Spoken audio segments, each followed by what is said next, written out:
रात्रीच्या जेवणाला काय बनवायचं हा विचार करतच होते की तेवढ्यात पप्पांचा आवाज आला की आज काही हेवी नको, काहीतरी हलकं फुलकं बनव पण पोटभरीचं सुद्धा बनव. तर चला मग म्हटलं डाळ फ्राय जिरा राईस बनवूया. बनवायला तर सोपाच आणि खायला टेस्टी, त्यानंतर हलकं फुलकं सुद्धा. तर इथे जे आहे बासमती तांदूळ घेतला, 2 वाटी स्वच्छ धुवून घेतला. त्यानंतर भरपूर असं पाणी घालून अर्धा तास भिजवत ठेवूया. तोपर्यंत इकडे आपण डाळ फ्रायची सुद्धा तयारी करूया. तर सम प्रमाणात जे आहे मूग डाळ, तूर डाळ घेतली. त्यानंतर तिला सुद्धा स्वच्छ अशी धुवून घेतली. त्यानंतर धुतलेली डाळ जी आहे कुकरमध्ये घातली. त्यानंतर त्यामध्ये जे आहे 1.5 ग्लास पाणी घातलं.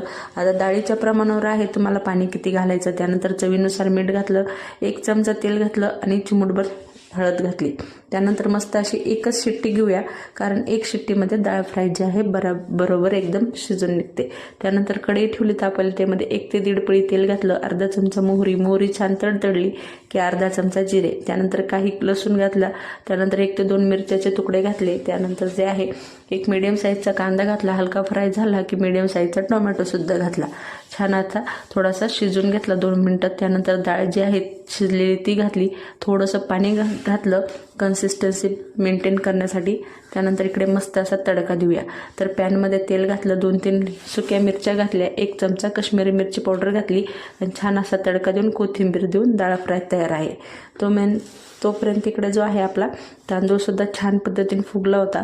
तर इथे जे आहे 2 वाटी तांदूळ घेतलं तर 3.5 वाटी या प्रमाणात मी इथे पाणी घेतलेलं आहे. त्यानंतर त्यामध्ये 1 चमचा तेल आणि मीठ घातलं चवीनुसार. तांदूळ जो आहे मस्त झाकण देऊन 10 ते 15 मिनिटं लो फ्लेमवर शिजून घेऊया. आता यातलं पाणी वेस्ट जाऊ नये म्हणून मी तुम्हाला इथे पाण्याचं प्रमाण सांगितलं. नाहीतर बऱ्याच वेळेस काय होतं, आपण तांदूळ शिजवतो त्यातलं पाणी फेकून देतो, तर असं नाही करायचं. त्यानंतर इकडे मस्त असा तांदूळ शिजला, तडका दिला. त्यासाठी जे आहे 2 चमचे तूप, त्यानंतर जिरे आणि खडा मसाला काही घालून त्यामध्ये तडका दिला, मिक्स केलं, कोथिंबीर घातली आणि अशा प्रकारे आपला डाळ फ्राय जिरा राईस तयार आहे. सविस्तर व्हिडिओ पाहण्यासाठी खालील दिलेल्या त्रिकोणी बटनावर क्लिक. रेसिपी आवडल्यास लाईक, शेअर